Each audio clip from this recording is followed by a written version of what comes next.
కూటమి పాలన అంత దారుణంగా ఉందా నిజంగా? లేదంటే ఆయన చేసిన కొన్ని వ్యాఖ్యలు చూసుకున్న రిగ్గింగ్లు, పోలీసులతో దౌర్జన్యాలు అంటూ కూడా జగన్ చేసిన వ్యాఖ్యలను ఏ విధంగా చూడాలి? సూపర్ 6 హిట్టా ఫట్టా? మీ మీ వర్షన్ ఏంటి సతీష్ గారు? నన్నేనండి. ఎస్ చెప్పండి. Good morning.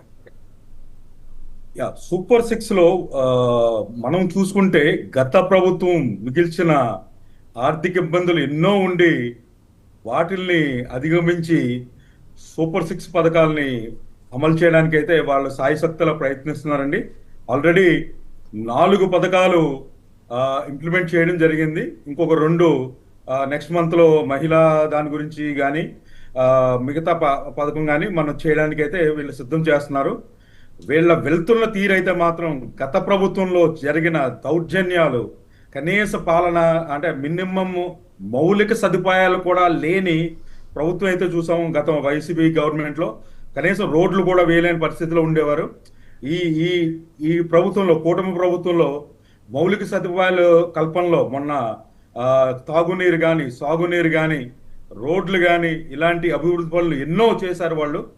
ఇంకొకటి ఏంటంటే జగన్మోహన్ రెడ్డి గారు పదే పదే మనకి ప్రతిపక్ష హోదా కావాలని చెప్పేసి ఆయన అడగడం, ఆయన ఏంటంటే ప్రజలు ఆల్రెడీ తీర్పిచ్చారు, మిమ్మల్ని పూర్తిగా ఫెయిల్ చేశారు.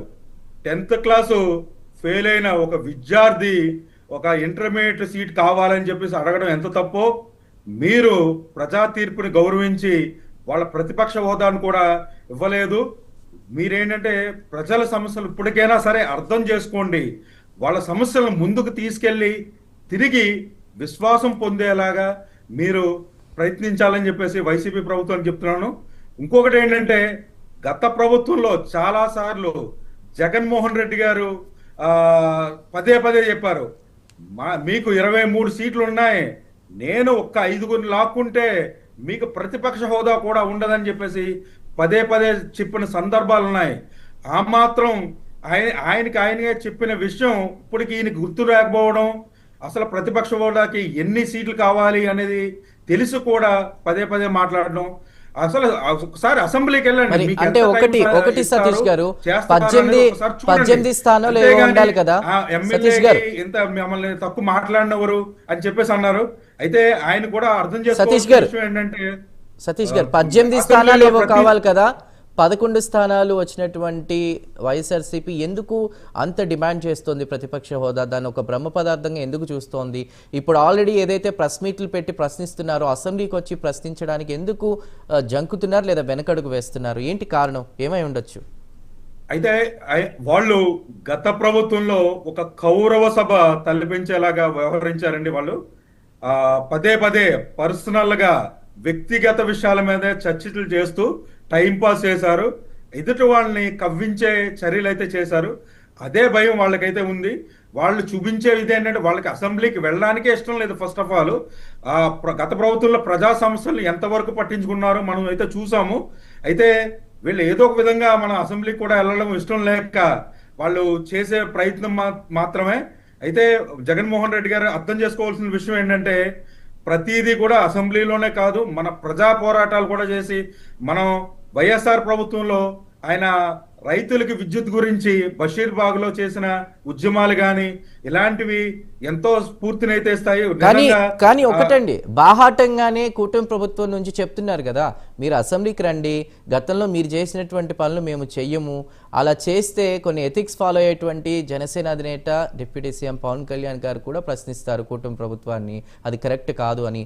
అయినప్పటికీ ఇన్ని విలువలు ఉన్నప్పటికీ కూడా ఆయన ఎందుకు అదే కావాలని మొంకుబట్టు పడుతున్నారు? అంటే అది ఇప్పటికైనా ప్రజలు అర్థం చేసుకోవాల్సింది ఏంటంటే జగన్మోహన్ రెడ్డి గారిది ఒక మనస్తత్వం, ఆయన ఒక చిన్న పిల్లోళ్ళలాగా లేదంటే మొండికేసిన మొండి పిల్లోళ్ళలాగా ఉంటుందని, ఆయన పట్టిన కుందేళ్ళకి 3 కాళ్ళు అని చెప్పేసి ఆయన చెప్తారని అందరూ అర్థం చేసుకోవాలి. అయితే మనం గతం నుంచి మనం చంద్రబాబు నాయుడు గారు వ్యవహారం కానీ పవన్ కళ్యాణ్ గారి వ్యవహారం కానీ చూసుకుంటే వాళ్ళు చాలా నిబద్ధతతో చాలా డిసిప్లిన్ గా వెళ్తారని చెప్పేసి, వాళ్ళు ఎటువంటి కవ్వింపు చర్యలు చేయరని చెప్పేసి ఈ పాటికే జగన్మోహన్ రెడ్డి గారికి కానీ వైసీపీ నాయకులు కానీ తెలుసుకోవాలి. వాళ్ళు ఇప్పటికైనా సరే బుద్ధి తెచ్చుకుని అసెంబ్లీకి వెళ్ళి మన ప్రజలు ప్రజా సమస్యల మీద మాట్లాడాలని, మంచి మంచి విషయాలు అయితే వాళ్ళు అడగాలని చెప్పేసి, ఎందుకంటే అసెంబ్లీకి వెళ్తే ప్రతి విషయం రికార్డెడ్ గా ఉంటుందని, అది మన భావితరాలకు కూడా ఒక రెఫరెన్స్ కింద పనిచేస్తుందని చెప్పేసి వాళ్ళు రాజ్యాంగాన్ని ధిక్కరించవద్దు, దయచేసి రాజ్యాంగం ప్రజలిచ్చిన తీర్పుని తీసుకుని మీరు ముందుకు వెళ్ళండి. రైట్. విల్సన్ గారు ఉన్నారు బీజేపీ నుండి. విల్సన్ గారు, good morning. Very good morning అండి. ఏంటి 3 పార్టీలు పెట్టినటువంటి సభతో జగన్మోహన్ రెడ్డి మూడాఫ్ అయ్యారా?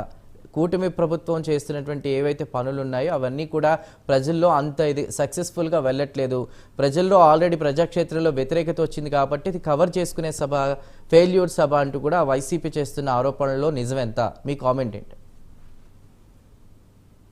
గుడ్ మార్నింగ్ అండి. మీకు ప్యానల్లో ఉన్న మిత్రులు అందరికి కూడా నమస్కారం. ఇప్పుడు మనం గమనించాల్సింది ఏంటంటే, ఎవరైనా సరే ఏదైనా కానీ మాట్లాడేటప్పుడు మనం ప్రజాస్వామ్యాన్ని బతికించడం కోసం మాట్లాడుతున్నామా, లేదా ప్రజాస్వామ్యాన్ని అవహేళన చేయడానికి మాట్లాడుతున్నాం అనేది ఒక ఆత్మపరిశీలన చేస్తాం. ముఖ్యంగా జగన్ గారు ఆయన ఏమైనా మాట్లాడచ్చు, ఆ మాట్లాడేది అసెంబ్లీలో మాట్లాడితే ఇందాక మన మిత్రుడు జనసేన చెప్పినట్టుగా రికార్డు, ఒకవేళ మీకు ఫలాని చేయలేదు అనుకుంటే అవన్నీ మాట్లాడచ్చు, తప్పులేదు. కానీ ఆల్రెడీ ఈరోజు కూటమి ప్రభుత్వం అప్రతిహతంగా ముందుకెళ్తాము. ఒకటి గమనించాలి, వాళ్ళు పెట్టిన అమ్మఒడి పథకం తీసేయలేదు, తల్లి దీవెనలాగా దాన్ని కంటిన్యూ చేస్తున్నారు. వాళ్ళు ఒక బిడ్డకి ఇస్తే ఇక్కడ 4-5 బిడ్డలు కూడా ఇస్తున్న పరిస్థితి స్పష్టమైన డాక్యుమెంటేషన్.